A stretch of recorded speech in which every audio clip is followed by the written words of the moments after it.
Hi everyone, thank you for joining us today. We'll be discussing Luton Towns, or their fixture list and who they've signed, how they went on this season, and where we think they might end up.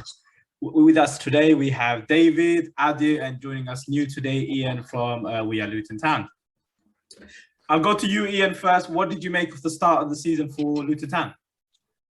I think we've had a mixed bag, really. Obviously, a bright start against Peterborough. I think the most promising sign that I've seen is that we've had a mixed bag of styles, really. We've shown we can, really sit deep and defend against Barnsley. We can go out and attack against Peterborough, but also fight against, a big team. I know they're not doing very well at the moment, but Sheffield United came down and we were quite resolute after a big defeat against Birmingham. So I don't think we're really going to know until after we're 10 games in, but the signs are promising and a good mixed bag of new signings as well. David, what's your make of the start Luton Town has made? I'm very worried that we haven't signed a playmaker, because I felt that against both Birmingham and especially actually West Brom, the inability to clear our lines, which was given to us last year by Dewsbury Hall. The ball could be passed to him. He had that sort of preternatural awareness of who was around him. He always could play a pass to somebody in space and take pressure off us. Isn't there? And I thought at West Brom, especially, their very, very powerful press just left us in a position where we could never get the ball away. And so we were deservedly in the end 2 goals down. The third goal, we started to play a bit after keeper was injured, but not keeper, Jordan Clark was injured. But I thought, were fortunate to get the 2 goals. They were both a bit scrappy. We deserved at least one. We could easily have equalised having got the second, but I really felt that missing playmaker position could be a big problem. Would you not say Alan Campbell could fulfil that role? No, I mean, I think I don't think but he definitely doesn't have what Kiernan Dewsbury Hall has. And I realised we were never going to replace him. Yeah. But he's a different sort of player to my mind. He's mobile and he gets stuck in and he plays the odd good pass, but he doesn't have that immense time on the ball that Dewsbury Hall had. And he's comparing apples with oranges. We've got a chap in Dewsbury Hall who I would think will break into Leicester's first team. And if he does, then, he's in one of the top clubs in the country and therefore in the world. He's a seriously, seriously good player.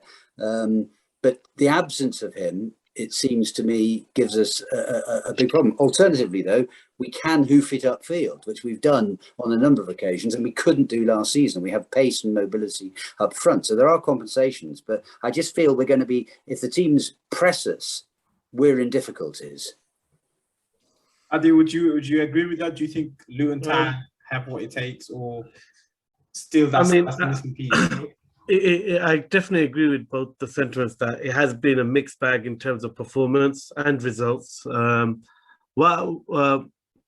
In terms of beating the press, I've been a bit disappointed that Henry Lansbury hasn't played more. In pre-season, I thought he looked very good, really composed when I watched him. Even the game he played, I think in the cup, he looked good.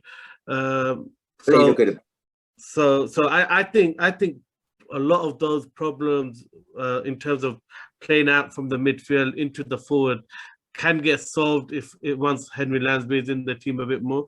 And he's shown that he's very good at working the referees. He's very good at winning free kicks. So he's a player who'll stay on the ball. He won't give it away. He'll rather take the foul than give it away. So I think maybe personnel is partly to blame for the fact that we're slightly more not as good at beating the press this year than we were last year. In terms of, Dewsbury Hall, I really do think will become a breakout star this year because his performances in pre-season, he was probably the most informed player for Leicester in pre-season. when he has come on, he looks absolutely sharp. Like he looks like he's gone a level above from what he was playing last year with Luton already. So his confidence looks, sky high. So I have a feeling, he's going to really break through in the Premiership this year with Leicester, especially with them in Europe in the Europa Cup. So yeah, I hope Henry Lansbury gets more of an opportunity. He does look good. I thought he looked good. And he's got that leadership. I think that's the main thing. He's very experienced in the Championship, isn't he, Henry Lansbury as well?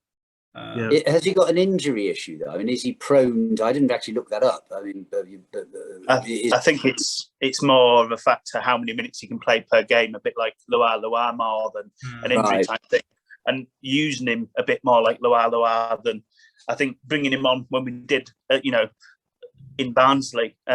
Really showed we needed that type of maturity and experience from the Championship, and I think that showed that it had a big impact on the way we played that game. So, yeah, but he's not going to be suited to every Luton game this season, I don't think. What do you think of what my argument that we lack a playmaker? Just to qualify what I've said. I think. Go on, sorry. Well, I was just going to say, I mean, I think, I've sounded like I've gone off on a moany rant. Actually, every season we stay up, I think, is an unbelievable performance for Luton with our minute budget. No, but of course, yeah. I thought Nathan might work the oracle and get someone in as he did with Dewsbury Hall, because, as Ardil said at the back end of last season, you thought that a lot of the managers would trust him given his ability to bring on players. But I don't know the background. I don't know what happened on the transfer deadline day. I think there's definitely there's going to be gaps this season with Dewsbury Hall now gone. I'm probably not as concerned. I think we'll have more of a story after about 10 games, I think. But the introduction of Osho, defensive midfield, he's shown real good signs. He covers so much ground. He's a good tackler. I think that will help in the press as long as he continues his trajectory of growth. I think he's better than Ray in that option. I think, me personally, that's my opinion. And in regards to Alan Campbell, I think that he's not really settled in yet. It's his first time out of Scotland.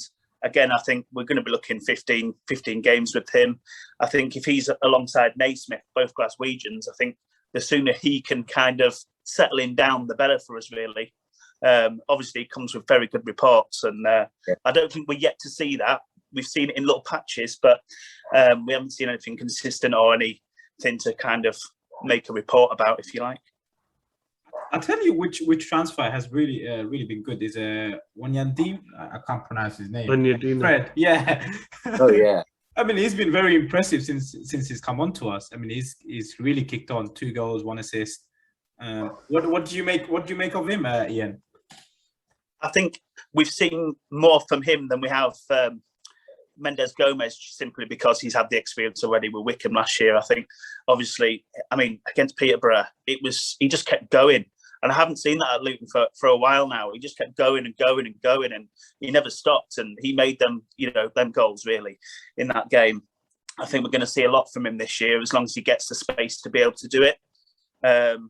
I think as long as we get our foundations in place at the back and in defensive midfield, I think our wingers are gonna grow with Luton throughout this season, I think. And I'm looking forward to seeing what Mendes Gomez has got to offer once he's settled in as well, to be honest. But Onyedinma, he looks a real threat every time he gets the ball.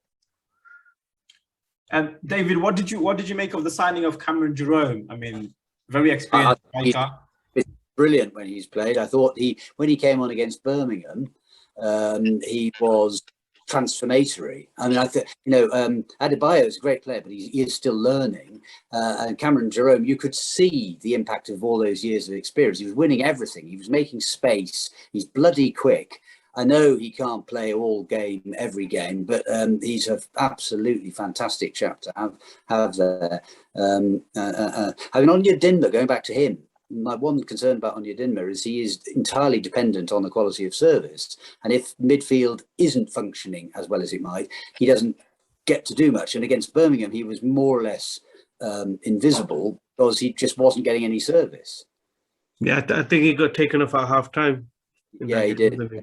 So I think now I think with the quality wingers that Luton Town have signed, you can see there's a slight difference now in the way they set up, because before Harry Cornick or whoever the second striker was, whether it's his some games it's been Jerome playing that role, Harry Cornick would have to cover the left and right. Now he's sticking to the right, and Onyedinma is staying more towards the left.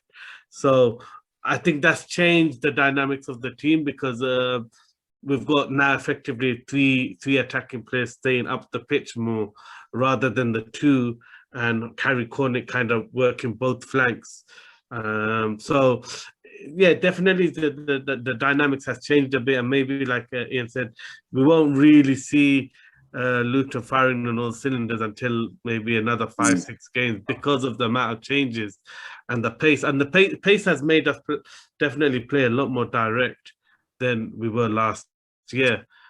So sometimes it can be a disadvantage having that pace, because you lose the patience to create the space, because you and you kind of keep sending it to your speedsters, and what they're ultimately doing is they're going into the defender's space rather than forcing defenders out and creating space. So I do think that transition will take a bit of time. It's like when you have a new toy, you max it out straight away before you realize how to kind of use it to its best. So I do think it's like that. The new tools we have, we're rushing it. But I think what I would say is it seems like we have a lot more squad depth in terms of the signings we've made. And also it seems like we're more flexible in terms of the formations and how we set up for different games. Because if you see the games and how we set it up, he's gone with the 3 at the back, he's played with the 4-2-3-1. It seems like we have cover in every single position and more. So we can really kind of tailor to the different games as well. I'm not sure. I mean, I'll be honest, I'm still worried about centre-back. I think, Bradley's fine, but we do, so far, I haven't seen... Reece Burke looked really good against Sheffield United. I haven't seen... I didn't get to see that much, but whenever I saw Osho or Kyoso played there, I wasn't convinced, because aerially they were poor, but whenever the opposition were trying to play the ball to feet, that's where you see the skill of Osho and Kyoso, because they got the pace, but they're very good at stepping in and challenging the ball into the feet of the strikers. But as soon as it goes aerial, they're very flat, and so the ball easily goes over their head, and they can't really adjust and read the direct ball in the air. So that's what's worried me, is I think we do lack cover at centre back. I think the fact that while Burke was slightly injured, I think we had to go to Osho playing there, kind of shows that maybe we're slightly short. I think it'll be interesting to see that combination of Naismith and Burke for the next few games. I mean, the biggest thing I'm happy with is the Amari Bell. I mean, I felt Dan Potts, as much as I like him and his deliveries, and definitely his attacking header that set pieces is a big asset. I felt defensively he was one of our weakest players, and that's why I was really happy when Naismith went to left back last season, towards the second half of the season, because it just made the whole back line a lot more solid. So I do think now having Bell in and moving Naismith gives us a bit into the centre back, because it has just given us a bit more strength as a back line. I was coming into Amari Bell. I was going to ask Ian what he made of it. Ian, what did you think of Amari Bell? I thought we were going to completely gloss over him. No. I've got my list. I've got my list ready. Yeah. No, he's had a blinding start, and I don't know what the situation was with him with Jamaica this week, but he didn't get over there with a couple of others. I don't know if it was due to the COVID situation or what, but it's a shame, really, because it'd been nice for him to get another couple of caps over there. But he's had a blinding start for Luton, hasn't he? Especially defending and his pace on the wing. I think looking at his stats and looking from the highlights and looking back, he could work on his crossing a bit and his delivery into the box, I think. But other than that, he's I hate to say it because I hate being negative about players, but it's light and day between him and Dan Potts. Really, it is light and day. Even though Naismith played a lot last season in that position, but yeah, it's a good introduction. And to say that Blackburn supporters were saying he wasn't very good, well, he's been significantly better than what we've had. So it's good competition for each other, even for Dan Potts. I mean, that's something to compete towards, and it'll only make him better. Yeah, I mean, they played Dan Potts a bit more at left centre back last year. He kind of knew he wasn't going to have him in that situation on left back anymore. So whether he's again more cover at left centre back for Sonny Bradley, I don't know. But he played quite well in the couple of cameos that he did play in at left centre back last year, Dan Potts, I thought. But for me, he's not a left winger, but he's not a left back for me. He's not a good left back at this level anyway. Again, I hate being negative, I really do, but I have to say. You were talking about Amari Bell, obviously, just before that. Yeah. So he's been okay, I'd say. I was just saying, defending wise, he has been exceptional defending wise, but his delivery into the box and what we want him to do up top, it needs to improve a little bit, I think, for what we want. But it is hard on that side of the pitch because we're so overloaded with pace and talent at the moment. So I think you've seen sometimes Adebayo's drifted over there, and then you've had Onyedinma, and then you've had Bell, and they're all kind of colluding together. And I think once we get a few more games in, they'll start to work with each other a bit more. Maybe that will change. But his delivery hasn't been great up top, if I'm honest. I think the thing is they all like the ball to feet. And then when one of them gets it to feet, the other one isn't running to create the space for the person to either play in or to dribble with it. So yeah, it's a clash of styles between all of them. That they all like it to feed. They all like to run at players, and none of them have really got that cohesion where they're creating the space for each other to either run or to play it to another player. So I think these are things we've seen with last season. Luton Town improved drastically over the course of the season. So hopefully Nathan Jones can really get the hard yards in the training ground. Did anyone look at the predicted positions for Luton from the bookies and from other supporters pre-season? Because that made interesting reading. The bookies all had as sort of relegation slots, just proving that that bookies merely respond to what supporters of the big clubs think will happen. But there were quite a few people who were publishing their own estimations, and some of them were very knowledgeable, and one or two of them had us in playoff places. And I can still see that being an outside possibility, as you say, as we gel through the season. It's very difficult to know where we might end up.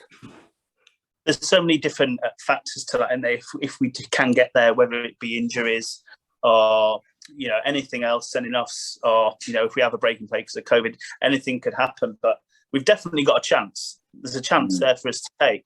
So it all depends what factors come in play. We need a little bit of luck maybe as well. But the biggest thing I've been impressed with, and tactically, is Nathan Jones this year. He always seems to find a way, and I think the answer to that was at West Brom. Ignoring the goals, I think even when we were 3-0 down, we didn't give in, and we found space up top. We found space and we pressured and we kept going and going, and they were knackered by about 80th minute, and we were just going and going and going. They were done there by that. I mean, they had shot their bolt. They were absolutely terrified and thought they were lucky to get away with it. Yeah. I mean, like you say, I mean, we could have found more space and found more big chances in that game, I think.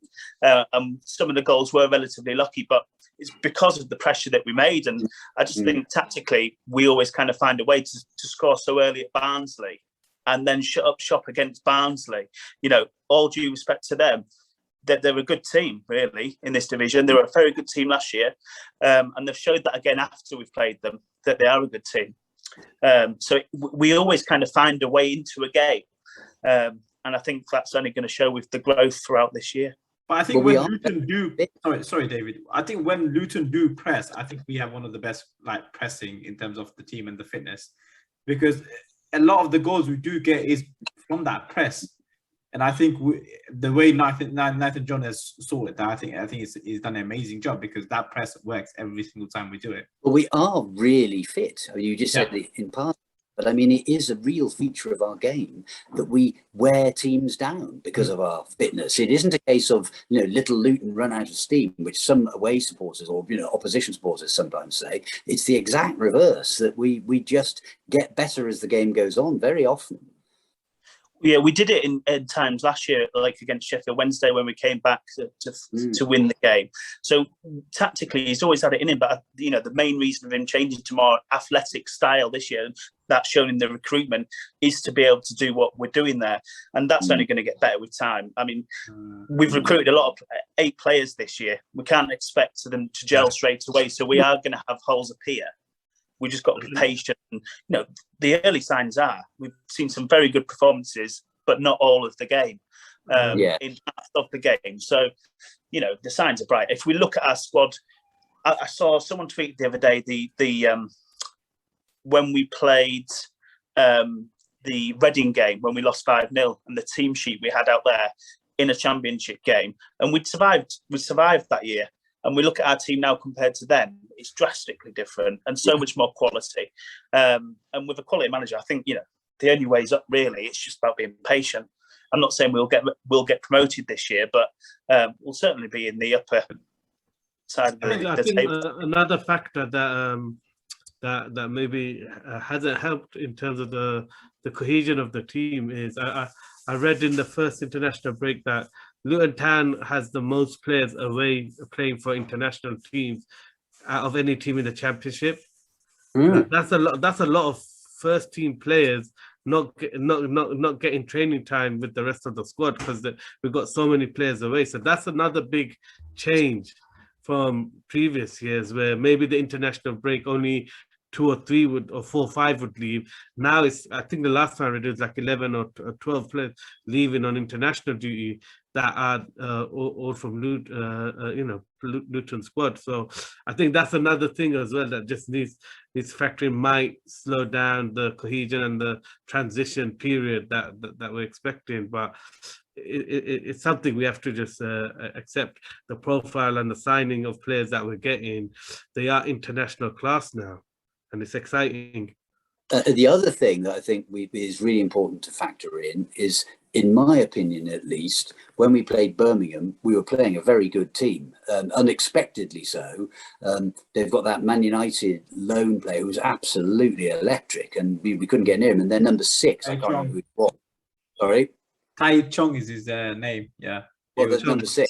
Yeah, he was, he was amazing. It was the 7 who was the Man U loanee, but the number 6 was a really good player. But their passing was absolutely exemplary. Admittedly, it's easy when you're 2-0 up relatively early doors, but I thought they looked like a seriously good team. So to lose to them isn't quite the disgrace that perhaps people thought it was, because they're losing to a team I reckon will be up there. But anyway. They have an exceptional manager, Lee Bowyer. He overachieved with Charlton. I think if they didn't get some points deduction, they would have still been in the championship. So he's one of those managers that is probably one of the, like Nathan Jones, probably one of the best up and coming managers who I can easily see him managing a Premiership team in the near future. He is very good. He's probably along with Nathan Jones, one of the best young up-and-coming managers coming through in the Championship. So, and you can see that with limited resources, he's brought in all the youth players at Birmingham, and they're just playing fantastic football. They were. What did you think, Ian? What did you think of Birmingham? Yeah, I mean, he's definitely turned them around. I'm not a fan of him, if I'm honest, but he's definitely turned them around. I think Luton and Birmingham are the only 2 teams to keep 3 clean sheets, right? And that's with a makeshift back line Luton had. So, and one of them games we didn't have a clean sheet was against Birmingham. I think they've utilised the low market very well. The number 6, his name escapes me again, but he was decent. He was decent actually. But Chong was just unplayable that game. It was ridiculous. He just showed we had so many gaps in the midfield that we talked about earlier, and we will see that from time to time. but yeah, he tore apart our midfield. Really, we were overrun, and we never really got into the game. I don't think, maybe against Fulham, but I mean, you know, he's the best player I think I've seen playing in the Championship since we got back into it. I think we just had acres of space and acres of time. He was unbelievably good. He reminded me of Mitrovic that first season back in the Championship for Fulham. Similar. You could just lose quality. If you got the ball, you knew you were going to be in a little spot above her. But obviously, I don't know how much research we did on them and him, but he was really good, and they've definitely put one out the bag with him, to be fair. Right, quick prediction. I mean, we're gonna look at this video and come back towards the end of the season for all of you. Where is Luton's gonna finish, David?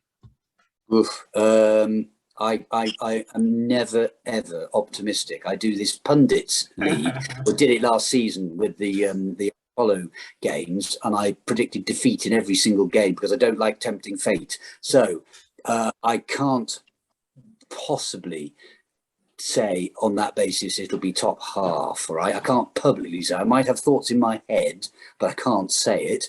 So I'm going to predict 16th. 16th. Ian?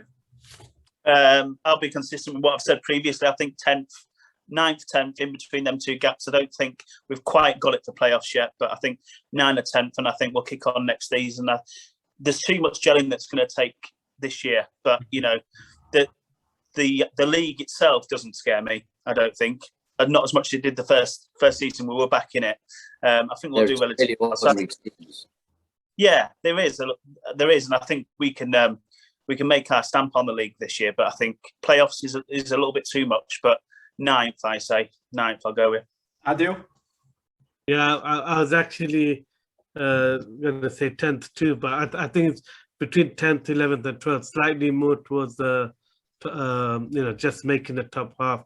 I still think we lack that experience, 15 goal striker, and I think that may cost us at the end. Even against Sheffield United in the second half, I thought it showed up, just not having that end quality, that experienced striker that can definitely get the goal, and obviously losing forgotten our striker from last year, Collins, that's it. We've really lost a lot of goals, and we haven't really replaced that. I know Cameron Jerome's a good player, but he just doesn't guarantee those goals. So that's the reason why. And obviously, I still have a question mark around centre back. I think, we're definitely. I've got no worries about being top half. I think between 10 and 12, though, just about making the top half. Yeah, I think we were settled side in the Championship now. I think that's kind of sorted. I think probably pushing on for next year is what I would say for playoffs. But I think we'll finish around the midway mark, somewhere around there. It's so tight in there, towards the end of the season. If you see the points gap between, like, say, the playoffs and like the 12th, 13th position, it's so congested. So anything could happen. A good run. Yeah, a good run or a bad one. A good run towards the end, we might be in the playoffs. Well, a good signing in January might push us towards the playoff. Adil, get your scouting gear on. We need to stack it up. But yeah, thank you everyone for joining. For those of you watching, thank you for watching. Please make sure you like, share, and subscribe. And please, do share out to your family and friends. And thank you all for joining. Thank you.